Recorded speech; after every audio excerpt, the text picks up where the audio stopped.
शिव महापुराण कथा अध्याय 8। श्री शिवाय नमस्तुभ्यम। हर हर महादेव। आप सभी पर महादेव की कृपा सदा बनी रहे। इससे पहले का अध्याय सुनने और कमेंट्स करने के लिए आप सभी का बहुत बहुत धन्यवाद। आज सुनिए शिव महापुराण कथा में आगे का वृतांत। सूत जी कहते हैं, हे महर्षियों, ब्रह्मा जी के द्वारा कही हुई कथा को सुनकर नारद जी आश्चर्यचकित हो गए तथा उन्होंने ब्रह्मा जी से पूछा कि भगवान विष्णु जी शिव जी को छोड़कर अन्य देवताओं के साथ दक्ष के यज्ञ में क्यों चले गए? क्या वे अद्भुत पराक्रम वाले भगवान शिव को नहीं जानते थे? क्यों श्रीहरि ने रुद्रगणों के साथ युद्ध किया?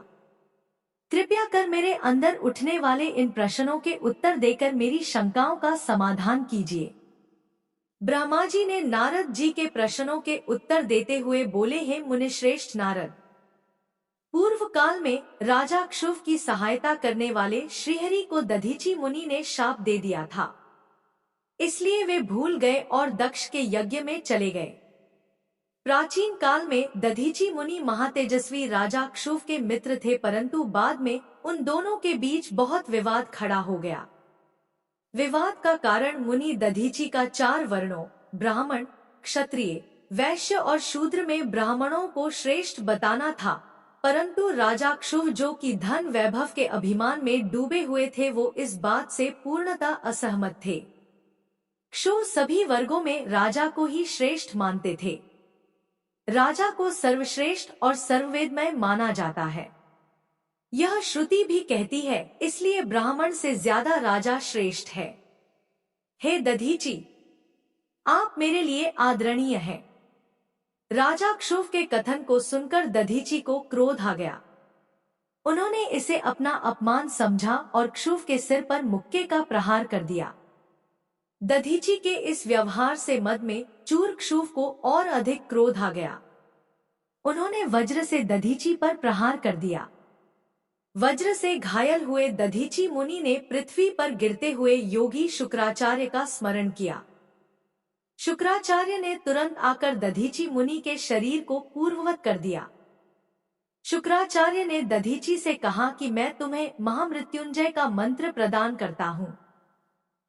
त्रयंबकम यजामहे, अर्थात हम तीनों लोकों के पिता भगवान शिव, जो सूर्य, सोम और अग्नि तीनों मंडलों के पिता हैं, सत्व, रज और तम आदि तीनों गुणों के महेश्वर हैं, जो आत्म तत्व, विद्या तत्व और शिव तत्व, पृथ्वी, जल व तेज सभी के स्रोत हैं, जो ब्रह्मा, विष्णु और शिव तीनों आधारभूत देवताओं के भी ईश्वर महादेव हैं, उनकी आराधना करते हैं।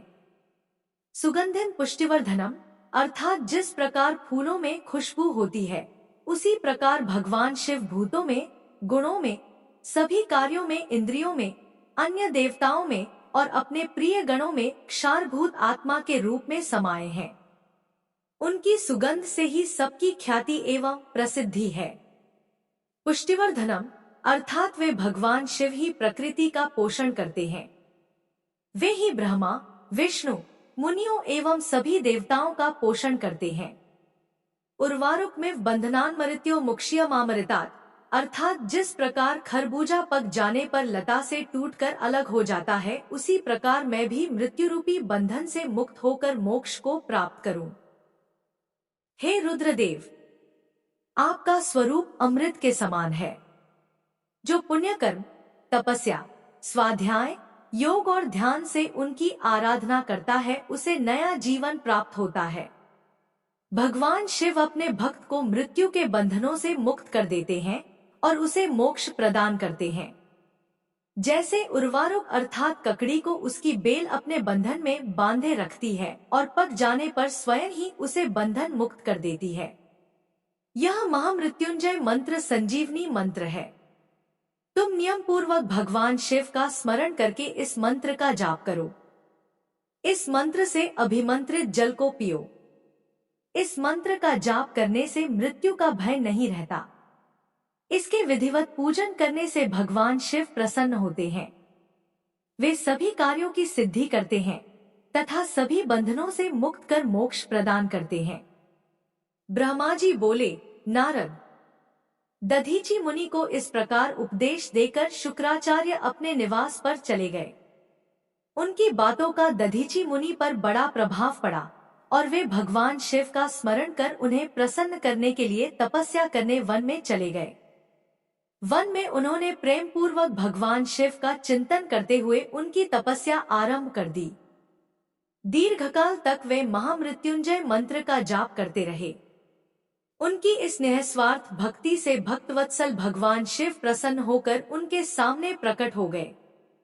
दधीची ने दोनों हाथ जोड़कर शिवजी को प्रणाम किया। उन्होंने महादेव जी की बहुत स्तुति की।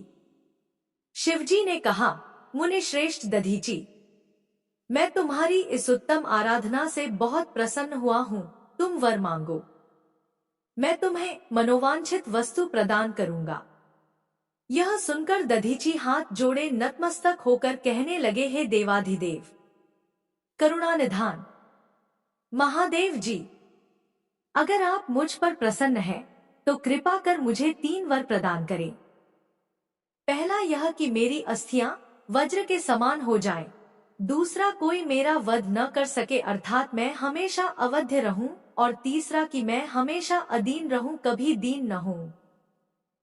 शिवजी ने तथास्तु कहकर 3 वर दधीची को प्रदान कर दिए। तीनों मनचाहे वरदान मिल जाने पर दधीची मुनि बहुत प्रसन्न थे। वे आनंदमग्न होकर राजा क्षुव के स्थान की ओर चल दिए। वहां पहुंचकर दधीची ने क्षुव के सिर पर लात मारी। क्षुव विष्णु जी का परम भक्त था। राजा होने के कारण वह भी अहंकारी था। उसने क्रोधित हो तुरंत दधीची पर वज्र से प्रहार कर दिया, परंतु क्षुव के प्रहार से दधीची मुनि का बाल भी बांका नहीं हुआ। यह सब महादेव जी के वरदान से ही हुआ था। यह देखकर क्षुव को बड़ा आश्चर्य हुआ। तब उन्होंने वन में जाकर इंद्र के भाई मुकुंद की आराधना शुरू कर दी। तब विष्णु जी ने प्रसन्न होकर क्षुव को दिव्य दृष्टि प्रदान की। क्षुव ने विष्णु जी को प्रणाम कर उनकी भक्तिभाव से स्तुति की। तत्पश्चात क्षुव बोले, भगवन मुनि श्रेष्ठ दधीची पहले मेरे मित्र थे, परंतु बाद में हम दोनों के बीच में विवाद उत्पन्न हो गया।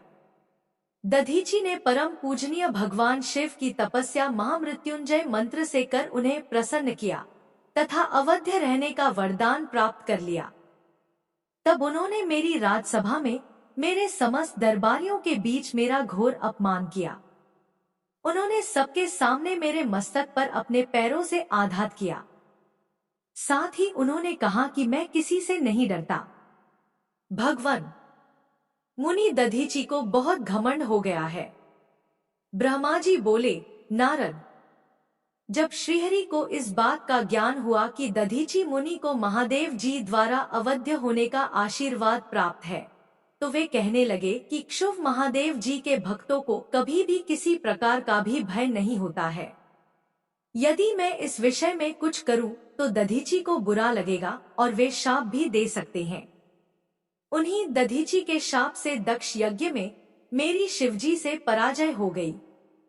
इसलिए मैं इस संबंध में कुछ नहीं करना चाहता, परंतु ऐसा कुछ जरूर करूंगा जिससे आपको विजय प्राप्त हो। भगवान विष्णु के ये वचन सुनकर राजा चुप हो गए। ब्रह्मा जी बोले, नारद, श्रीहरि विष्णु अपने प्रिय भक्त राजा क्षुव के हितों की रक्षा करने के लिए एक दिन ब्राह्मण का रूप धारण करके दधीची मुनि के आश्रम में पहुंचे। विष्णु जी भगवान शिव की आराधना में मग्न रहने वाले ब्रह्मर्षि दधीची से बोले कि हे प्रभु, मैं आपसे एक वर मांगता हूँ। दधीची श्री विष्णु को पहचानते हुए कहने लगे, मैं सब समझ गया हूँ कि आप कौन हैं और क्या चाहते हैं, इसलिए मैं आपसे क्या कहूँ। हे श्रीहरि विष्णु, क्षुव का कल्याण करने के लिए आप यह ब्राह्मण का वेश बनाकर आए हैं। आप ब्राह्मण वेश का त्याग कर दें। लज्जित होकर भगवान विष्णु अपने असली रूप में आ गए और महामुनि दधीची को प्रणाम करके बोले कि महामुनि, आपका कथन पूर्णतः सत्य है। मैं यह भी जानता हूँ कि शिव भक्तों को कभी भी किसी भी प्रकार का कोई भी भय नहीं होता है। परंतु आप सिर्फ मेरे कहने से राजा क्षुभ के सामने यह कह दे कि आप राजा क्षुभ से डरते हैं। श्री विष्णु की यह बात सुनकर दधीची हंसने लगे। हंसते हुए बोले कि भगवान शिव की कृपा से मुझे कोई भी डरा नहीं सकता। जब कोई वाकई मुझे डरा नहीं सकता तो मैं क्यों झूठ बोलकर पाप का भागी बनूं? दधीची मुनि के इन वचनों को सुनकर विष्णु जी को बहुत अधिक क्रोध आ गया। उन्होंने मुनि दधीची को समझाने की बहुत कोशिश की। सभी देवताओं ने श्री विष्णु जी का ही साथ दिया। भगवान विष्णु ने दधीची मुनि को डराने के लिए अनेक गण उत्पन्न कर दिए, परंतु दधीची ने अपने सत से उनको भस्म कर दिया। तब विष्णु जी ने वहां अपनी मूर्ति प्रकट कर दी। यह देखकर दधीची मुनि बोले, हे श्रीहरि, अब अपनी माया को त्याग दीजिए। आप अपने क्रोध और अहंकार का त्याग कर दीजिए। आपको मुझ में ही ब्रह्मा रुद्र सहित संपूर्ण जगत का दर्शन हो जाएगा। मैं आपको दिव्य दृष्टि प्रदान करता हूँ। तब विष्णु जी को दधीची मुनि ने अपने शरीर में पूरे ब्रह्मांड के दर्शन करा दिए। तब विष्णु जी का क्रोध बहुत बढ़ गया। उन्होंने चक्र उठा लिया और महर्षि को मारने के लिए आगे बढ़े, परंतु बहुत प्रयत्न करने पर भी चक्र आगे नहीं चला। यह देखकर दधीची हंसते हुए बोले कि हे श्रीहरि, आप भगवान शिव द्वारा प्रदान किए गए इस सुदर्शन चक्र से उनके ही प्रिय भक्त को मारना चाहते हैं, तो भला यह चक्र क्यों चलेगा? शिवजी द्वारा दिए गए अस्त्र से आप उनके भक्तों का विनाश किसी भी तरह नहीं कर सकते, परंतु फिर भी यदि आप मुझे मारना चाहते हैं तो ब्रह्मास्त्र आदि का प्रयोग कीजिए। लेकिन दधीची को साधारण मनुष्य समझकर विष्णु जी ने उन पर अनेक अस्त्र चलाए। तब दधीची मुनि ने धरती से मुट्ठी पर कुशा उठा ली और कुछ मंत्रों के उच्चारण के उपरांत उसे देवताओं की ओर उछाल दिया। वे कुशाएं कालाग्नि के रूप में परिवर्तित हो गई, जिनमें देवताओं द्वारा छोड़े गए सभी अस्त्र शस्त्र जलकर भस्म हो गए। यह देखकर वहां पर उपस्थित अन्य देवता वहां से भाग खड़े हुए, परंतु श्रीहरि दधीची से युद्ध करते रहे। उन दोनों के बीच भीषण युद्ध हुआ। तब मैं अर्थात ब्रह्मा राजा क्षुभ को साथ लेकर उस स्थान पर आया जहां उन दोनों के बीच युद्ध चल रहा था। मैंने भगवान विष्णु से कहा कि आपका यह प्रयास निरर्थक है, क्योंकि आप भगवान शिव के परम भक्त दधीची को हरा नहीं सकते हैं। यह सुनकर विष्णु जी शांत हो गए। उन्होंने दधीची मुनि को प्रणाम किया। तब राजा क्षुभ भी दोनों हाथ जोड़कर मुनि दधीची को प्रणाम करके उनकी स्तुति करने लगे, उनसे माफी मांगने लगे और कहने लगे कि प्रभु आप मुझ पर कृपा दृष्टि रखिए। ब्रह्मा जी बोले, नारद, इस प्रकार राजा क्षुभ द्वारा की गई स्तुति से दधीची को बहुत संतोष मिला और उन्होंने राजा क्षुभ को क्षमा कर दिया। परंतु विष्णु जी सहित अन्य देवताओं पर उनका क्रोध कम नहीं हुआ। तब क्रोधित मुनि दधीची ने इंद्र सहित सभी देवताओं और विष्णु जी को भी भगवान रुद्र की क्रोधाग्नि में नष्ट होने का शाप दे दिया। इसके बाद राजा क्षुभ ने दधीची को पुनः नमस्कार कर उनकी आराधना की और फिर वे अपने राज्य की ओर चल दिए। राजा क्षुभ के वहां से चले जाने के पश्चात इंद्र सहित सभी देवगणों ने भी अपने अपने धाम की ओर प्रस्थान किया। तदोपरांत श्रीहरि विष्णु भी बैकुंठ धाम को चले गए। तब वह पुण्य स्थान थानेश्वर नामक तीर्थ के रूप में विख्यात हुआ। इस तीर्थ के दर्शन से भगवान शिव का स्नेह और कृपा प्राप्त होती है।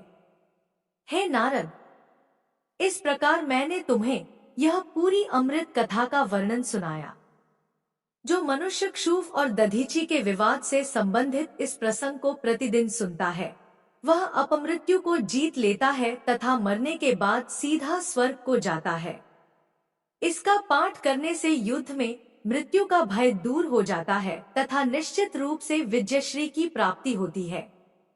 नारद जी ने कहा, हे महाभाग्य, हे विधाता, हे महाप्राण, आप शिव तत्व का ज्ञान रखते हैं। आपने मुझ पर बड़ी कृपा की जो इस अमृतमय कथा का श्रवण मुझे कराया।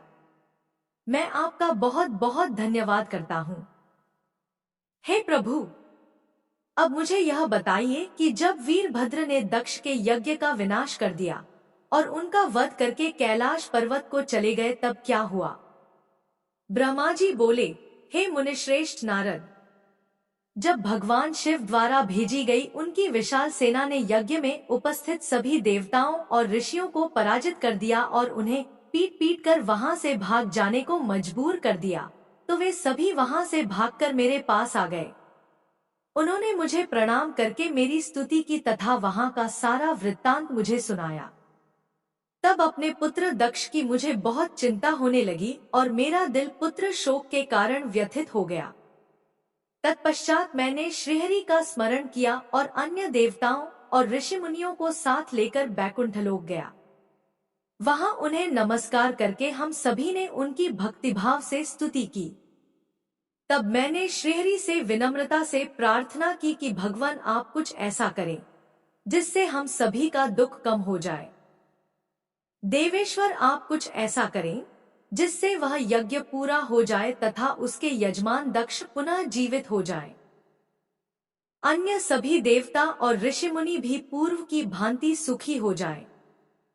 मेरे इस प्रकार निवेदन करने पर लक्ष्मीपति विष्णु जी, जो अपने मन में शिवजी का चिंतन कर रहे थे, प्रजापति ब्रह्मा और देवताओं को संबोधित करते हुए इस प्रकार बोले, कोई भी अपराध किसी भी स्थिति में कभी भी किसी के लिए भी मंगलकारी नहीं हो सकता। हे विधाता, सभी देवता परमपिता परमेश्वर भगवान शिव के अपराधी हैं, क्योंकि इन्होंने यज्ञ में शिवजी का भाग नहीं दिया, साथ ही वहां उनका अनादर भी किया। उनकी प्रिय पत्नी सती ने भी उनके अपमान के कारण ही अपनी देह का त्याग कर दिया।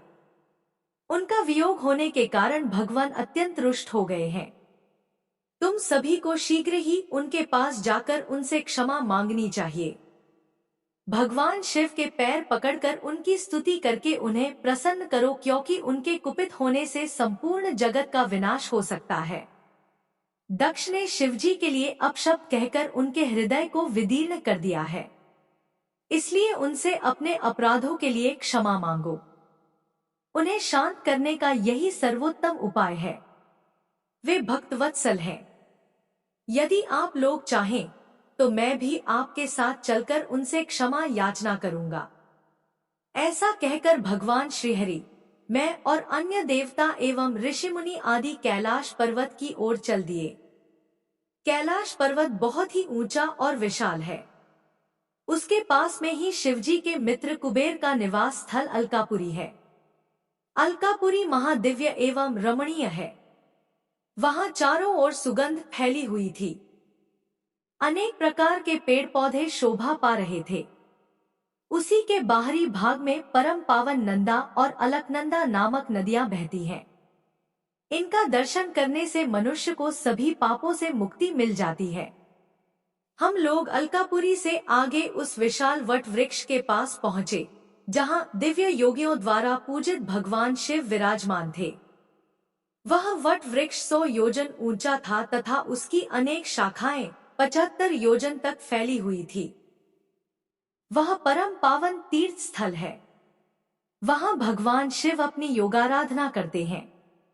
उस वट वृक्ष के नीचे महादेव जी के चारों ओर उनके गण थे और यज्ञों के स्वामी कुबेर भी बैठे थे।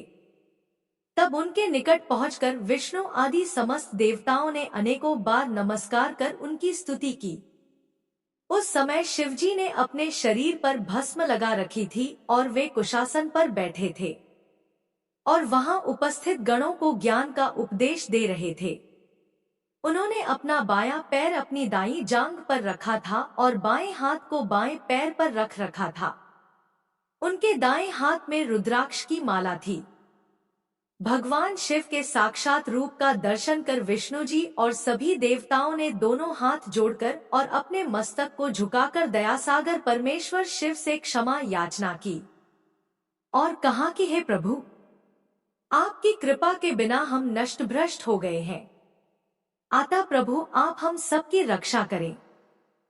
भगवान, हम आपकी शरण में आए हैं। हम पर अपनी कृपा दृष्टि बनाए रखें। इस प्रकार सभी देवता व ऋषिमुनि भगवान शिव का क्रोध कम करने और उनकी प्रसन्नता के लिए प्रार्थना करने लगे। देवताओं ने महादेव जी की बहुत स्तुति की और कहा, भगवान, आप ही परम ब्रह्म हैं और इस जगत में सर्वत्र व्याप्त हैं। आप मृत्युंजय हैं। चंद्रमा, सूर्य और अग्नि आपकी 3 आंखें हैं। आपके तेज से ही पूरा जग प्रकाशित है। ब्रह्मा, विष्णु, इंद्र और चंद्र आदि देवता आपसे ही उत्पन्न हुए हैं। आप ही इस संसार का पोषण करते हैं। भगवान, आप करुणामय हैं। आप ही दुष्टों का संहार करते हैं। प्रभु, आपकी आज्ञानुसार अग्नि जलाती है और सूर्य अपना तप झुलसाता है। मृत्यु आपके भय से कांपती है। हे करुणा निधान, जिस प्रकार आज तक आपने हमारी हर विपत्ति से रक्षा की है, उसी प्रकार हमेशा अपनी कृपा दृष्टि बनाएं। भगवान, हम अपनी सभी गलतियों के लिए आपसे क्षमा मांगते हैं। आप प्रसन्न होकर यज्ञ को पूर्ण कीजिए तथा यजमान दक्ष का उद्धार कीजिए। वीरभद्र और महाकाली के प्रहारों से घायल हुए सभी देवताओं व ऋषियों को आरोग्य प्रदान करें। उन सभी की पीड़ा को कम कर दे। हे शिवजी, आप प्रजापति दक्ष के अपूर्ण यज्ञ को पूर्ण कर दें और दक्ष को पुनर्जीवित कर दें। भृगु ऋषि को उनकी आंखें, पूषा को दान प्रदान करें। साथ ही जिन देवताओं के अंग नष्ट हो गए हैं, उन्हें ठीक कर दें। आप सभी को आरोग्य प्रदान करें।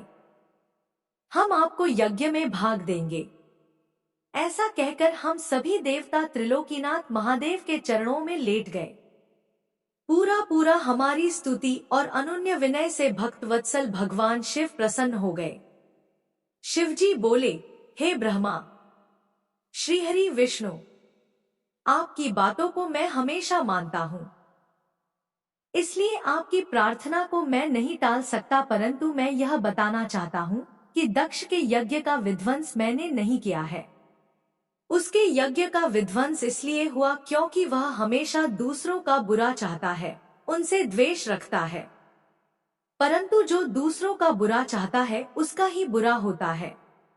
अतः हमें कोई भी ऐसा कार्य नहीं करना चाहिए जिससे किसी को कष्ट हो। तुम्हारी प्रार्थना से मैंने तुम्हें क्षमा कर दिया है और तुम्हारी विनती मानकर मैं दक्ष को जीवित कर रहा हूँ। परंतु दक्ष का मस्तक अग्नि में जल गया है, इसलिए उनके सिर के स्थान पर बकरे का सिर जोड़ना पड़ेगा। मेरे गणों द्वारा मारे गए देवताओं के टूटे हुए अंग भी ठीक हो जाएंगे।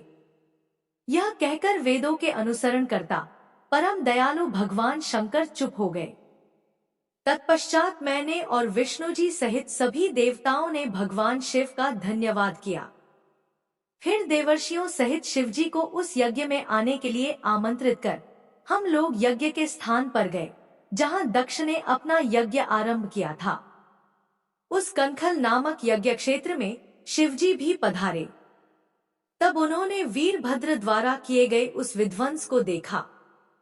स्वाहा, स्वधा, पूषा, तुष्टि, धृति समस्त ऋषि, पितर, अग्नि व यज्ञ, गंधर्व और राक्षस वहां पड़े हुए थे।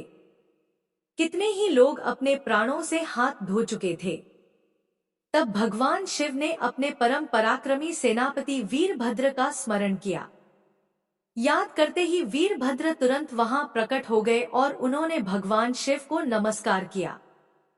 तब शिवजी हंसते हुए बोले कि हे वीरभद्र, तुमने तो थोड़ी सी देर में सारा यज्ञ विध्वंस कर दिया और देवताओं को भी दंड दे दिया। हे वीरभद्र, तुम इस यज्ञ का आयोजन करने वाले दक्ष को जल्दी से मेरे सामने ले आओ। भगवान शिव की आज्ञा पाकर वीरभद्र गए और दक्ष का शरीर वहां लाकर रख दिया, परंतु उसमें सिर नहीं था। दक्ष के शरीर को देखकर शिवजी ने वीरभद्र से पूछा कि दक्ष का सिर कहाँ है। तब वीरभद्र ने बताया कि दक्ष का सिर काटकर उसने यज्ञ की अग्नि में ही डाल दिया था। तब शिवजी के आदेशानुसार बकरे का सिर दक्ष के धड़ में जोड़ दिया गया। जैसे ही शिवजी की कृपा दृष्टि दक्ष के शरीर पर पड़ी वह जीवित हो गया। दक्ष के शरीर में प्राण आ गए और वह इस प्रकार उठ बैठा जैसे गहरी नींद से उठा हो। उठते ही उसने अपने सामने महादेव जी को देखा। उसने उठकर उन्हें प्रणाम किया और उनकी स्तुति करने लगा। उसके दक्ष के हृदय में प्रेम उमड़ आया और उसके प्रसन्नचित्त होते ही उसका कलुषित हृदय निर्मल हो गया। तब दक्ष को अपनी पुत्री का भी स्मरण हो गया और इस कारण दक्ष बहुत लज्जित महसूस करने लगा। तत्पश्चात अपने आप को संभालते हुए दक्ष ने करुणानिधान भगवान शिव से कहा, हे कल्याणमय महादेव जी, आप ही इस जगत के आदि और अंत है। आपने ही इस सृष्टि की रचना का विचार किया है। आपके द्वारा ही हर जीव की उत्पत्ति हुई है। मैंने आपके लिए अपशब्द कहे और आपको यज्ञ में भाग भी नहीं दिया। मेरे बुरे वचनों से आपको बहुत चोट पहुंची है, फिर भी आप मुझ पर कृपा कर यहाँ मेरा उद्धार करने आ गए। भगवान, आप ऐश्वर्य से संपन्न हैं। आप ही परमपिता परमेश्वर हैं। प्रभु, आप मुझ पर एवं यहाँ उपस्थित सभी जनों पर प्रसन्न होइए और हमारी पूजा अर्चना को स्वीकार कीजिए। ब्रह्मा जी बोले, हे नारद, इस प्रकार भगवान शिव की स्तुति करने के बाद दक्ष चुप हो गए। तब श्रीहरि विष्णु जी ने भगवान शिव की बहुत स्तुति की। तत्पश्चात मैंने भी महादेव जी की बहुत स्तुति की। भगवान, आपने मेरे पुत्र दक्ष पर अपनी कृपा दृष्टि की और उसका उद्धार किया। देवेश्वर, अब आप प्रसन्न होकर सभी श्रापों से हमें मुक्ति प्रदान करें। हे महामुनि, इस प्रकार मैं महादेव जी की स्तुति करके दोनों हाथ जोड़कर और सिर झुकाकर खड़ा हो गया।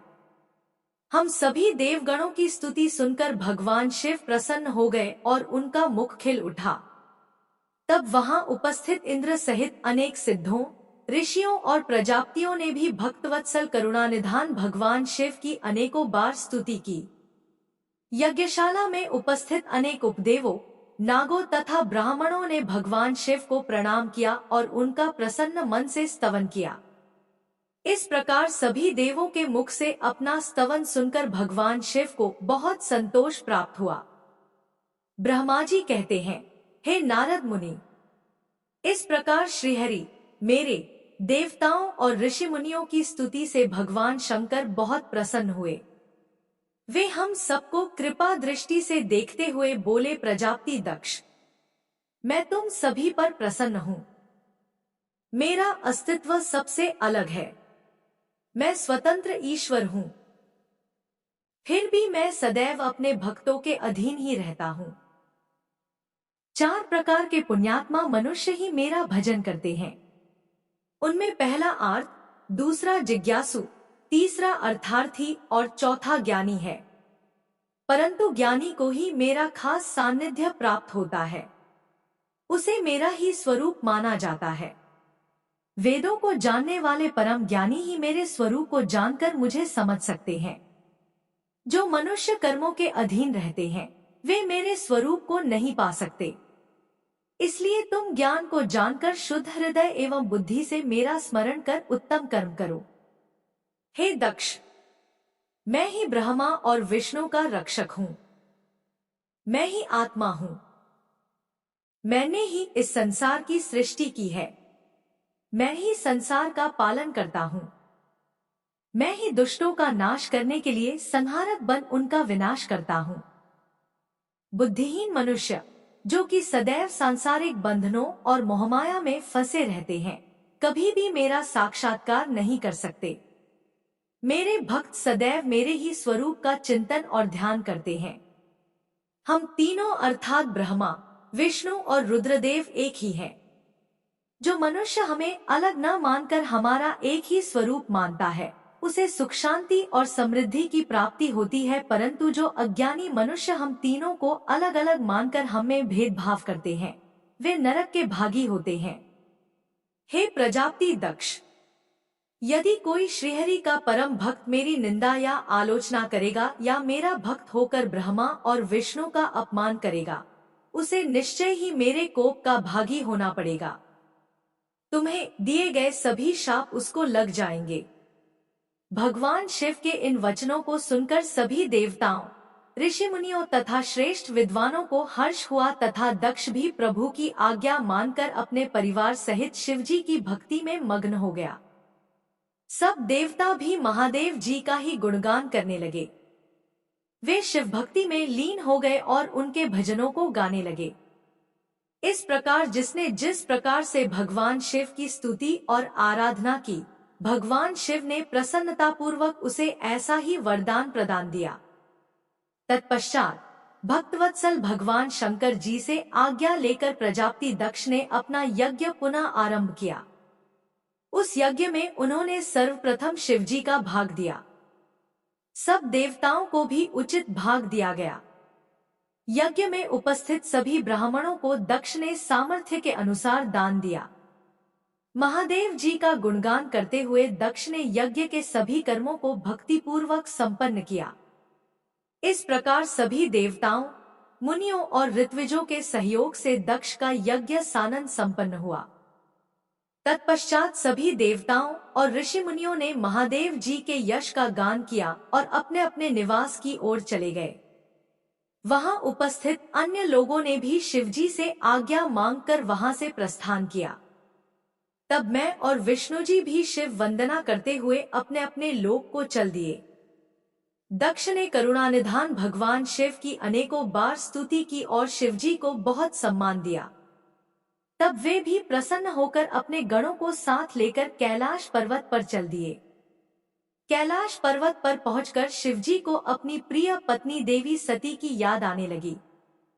महादेव जी ने वहां उपस्थित गणों से उनके बारे में अनेक बातें की।